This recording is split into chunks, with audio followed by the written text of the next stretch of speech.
Year's resolutions. Some people have them, some people don't. I am one of those persons. I've never done it before, and it's just that I guess I don't want to do it.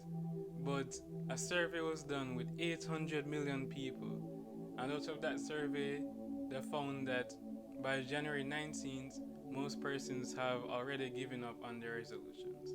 By January 19th. And we're in June right now, which is like the middle of the year. So more than likely, a lot of persons have already given up on their resolutions.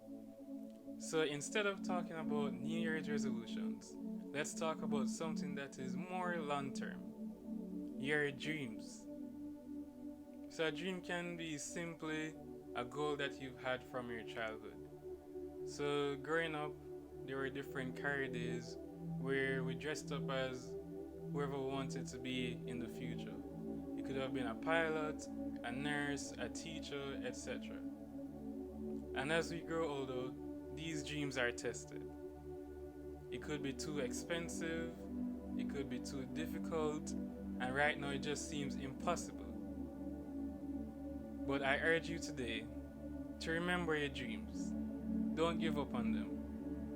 Right now you might feel frustrated because of your current situation, but this could just be training for what you're going to be doing in the future. You never know.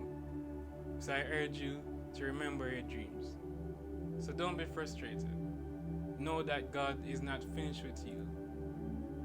So whatever it is that you want to do in the future, keep going after it. Even though right now it doesn't seem like it might happen. A couple years ago, I did a video on fear. Episode 6 to be specific, just in case you want to watch it. And in that video I was talking about things that might cause us to be afraid. And for my situation, it was regarding school. So I remember it was an email that I got that kind of made me rethink my path for the future, and I was wondering if it was really going to happen. And sometimes we all can do this, right? We might have a dream and something comes up unexpectedly and we feel like our path is shifting, right? And we feel like we need to change. But if I could go back to myself at that time, I would just say, just relax. Because sometimes make a bigger deal out of something than it needs to be.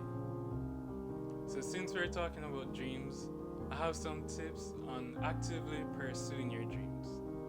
So the first one is, Jesus is the key to your dreams.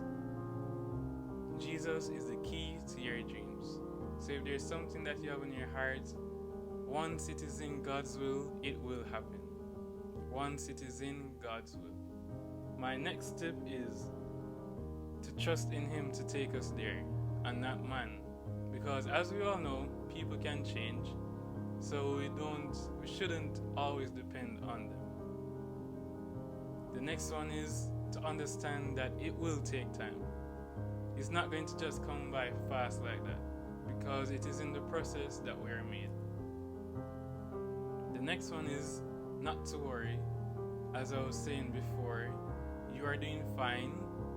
Your current situation is just training. So be the best at who you are now. It could be a launching pad for your future. Remember your dream, so write it down, and since it is a goal, there are SMART goals. So the S is specific, so you should know what you're going after specifically. The M is measurable. The A is achievable. The R is realistic. And T, they said it's time bound, but I'm going to change it to true to you. Because when it's time bound, it's like you can stress out yourself because you might reach a certain age and it's not happening, and you just start to stress more. So instead of using time bound, I'm going to say it should be true to you. Because you can change and your dreams can change. So if you feel like your path is changing, don't worry. It's just a part of the process. So keep going after your dream, and if it changes, know that you are not a failure.